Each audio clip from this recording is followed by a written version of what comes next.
What I want to show you is something that I saw a long time ago when I was about 14. The International Master of Chess, Orphan Saupu, our New Zealand champion for many years, showed me this and other juniors at the time. He gave this to us as a sort of a homework exercise, where most people that are really strong would probably work it out quite quickly. Anyway, what is to occur here is we are only allowed to move the rook once and get checkmate with that move. So we cannot use the rook more than once, otherwise this is easy peasy to get checkmate. So the trick is to set about where white is to move first and get to a position where we force the king back to the back cushion and then deliver the fateful blow of checkmate.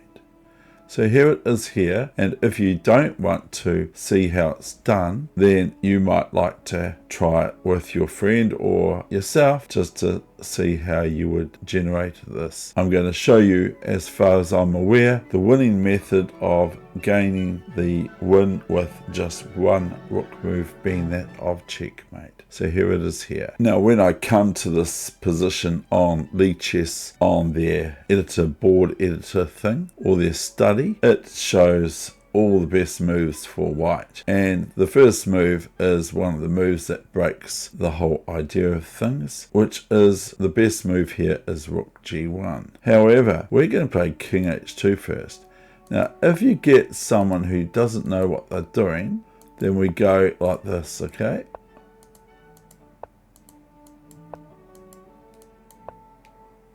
Now, if back here, then we just move in here. And if the king goes side steps here, then we can move to here, you see, from here, okay? So it's now black's move, of course, so we'll just stick to the basics.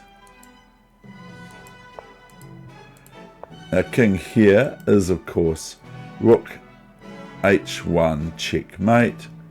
So black doesn't go there. Black goes here. And then we can just go here, can't we? So otherwise we've got the other move, which is king g8. And here we have king g6, king h8, and the rook f8 checkmate. Okay, so we go back to the start of this. We will see the first move is this. Then this is the best move for black, I think.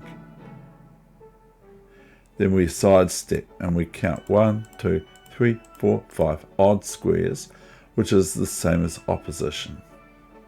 Opposition is where, like two magnets, can't connect at most times because they repel each other. So this is the force, I'll say, between those two magnets is the odd square, and whoever has to move doesn't have the opposition, and whoever has to move has the opposition. Now if black now comes up here, we're going to go here, here, here, and we've got the opposition just as last time, and it's an easy peasy win from there. So if black now thinks, oh, I see what you're doing, and if I go here now, then that's going to be 4 squares and it's going to be even, and black's going to start contesting the white king with their own opposition. But here we've got the trick, you see.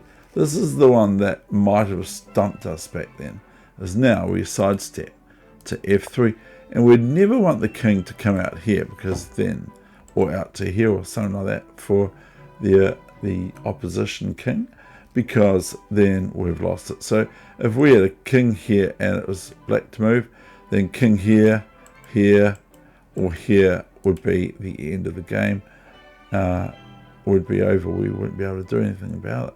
So now the thing is that wherever the king steps, and now if it moves here, okay, if it moves here, then we just merely move up the board. And if it side steps from there, we go king here and we have the opposition, easy peasy. So if we just move here, or we'll go back and we'll show you the other one, okay? So here, if we go up to F4 now, then the black king will get opposition and also get away with murder sort of thing. So we go here, and here we've got the 1, 2, 3. So we got the opposition. And what's the best move for black? Oh, I don't know. We might go back. If we go back here, excuse me. If we go back here or here or here, H6, we're going to go We're going to go H4. Or we can go king here. But we can go H4. But it's a little bit slower. If H7, then we're going to go to F4. And if after that king G6, then king G4, and the opposition is reached, and we can get it. So that's how you do this wee study. It's a good one to learn, because when you learn this, you learn that you don't have to, you can analyse from the other side of the board whether or not you can get the opposition. So it's very, very powerful in the end game to get the opposition, because it can be the difference between a win and a loss and a draw. So thank you very much, and here it is here again after king h8. We've got the good old rook f8 checkmate. Not rook h1 check, because then we've mucked it up. So that's how we do this. I hope you enjoyed this session. All the best with your chess, no matter where it's at. I'd like to show you the 2 knights and the king, which is another one that Orphan Saupu showed me that you can use in a pub or something like that, and you can win lots and lots of money and possibly have some fights as well. Okay, and I will show that one too, so I'll put that up as well, that one now. This is a position that he also taught us, or taught me, and the secret to this is, and this will win you money, because once you get your head around it, it will win you. Once you get your head around this, like I'm trying to get my head around these words, it will win you money. I've called it Orphan's special genie move once, twice trick chief. Okay, I've added the chief on the end. So what this is simply that one time only in the game, white gets 2 moves. So we make this first move, okay? And we're actually threatening knight here or here or here, checkmate. So if black's careless, so they play this move, okay? So now if I take this, then I'm going to lose the knight. So I move here, and I'm threatening check, you see, or I'm going to win the king. So the only thing is to move out of a knight check is to move out. You can't put the pawn in the way, because we can still go check and take the king, because we got 2 moves in a row, only once in the whole thing. So black now plays king up, and upon this move, it's checkmate. The king's got nowhere to move, because black's got to meet. This is basically like we're announcing check, and the king can't move anywhere, because if it moves here, then it's here and take the king. Okay, so it's checkmate. Can't move into check, can it?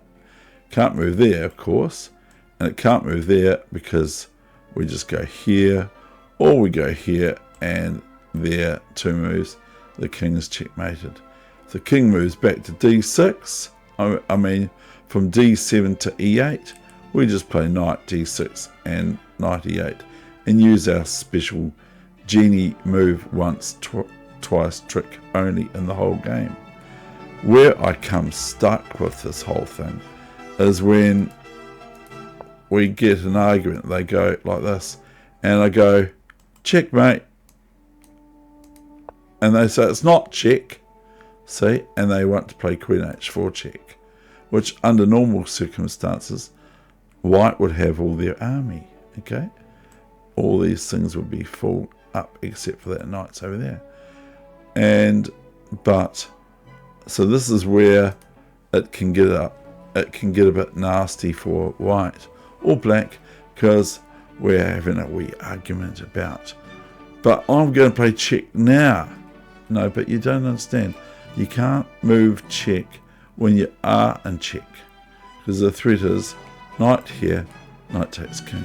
Otherwise, it'd be pretty pathetic. But this just shows you the power and the importance of tempo in chess and time, which are the same sort of things. Okay, so that is the end of the session, and I hope you enjoyed it. And it's always special. I've been thinking of doing this for a wee while. I might have done the knights and the king, and I might have even done the rook and the king as well one other time, but nothing wrong with repetition. There's nothing wrong with repetition in my eyes.